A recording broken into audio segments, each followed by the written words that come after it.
లీనమై జలధిలో మేనును తడియక వేదముల్ తెచ్చిన వేల్పువాని తాబేటి రూపున తగ మందరాద్రిని వీపున నిల్పిన విభవశాలి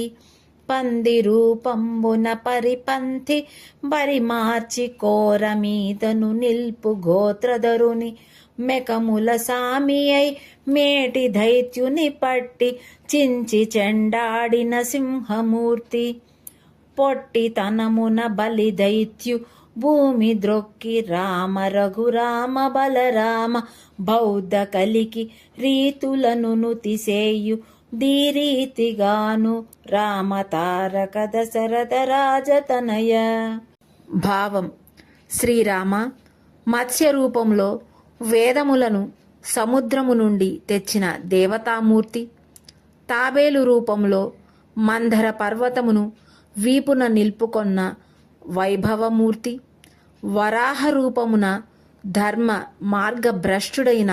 రాక్షసుని చంపి ధరణిని కోరల మీద నిలిపిన వరాహమూర్తి, మృగస్వామి అయి రాక్షసుని పట్టి చీల్చి చెండాడిన సింహమూర్తి,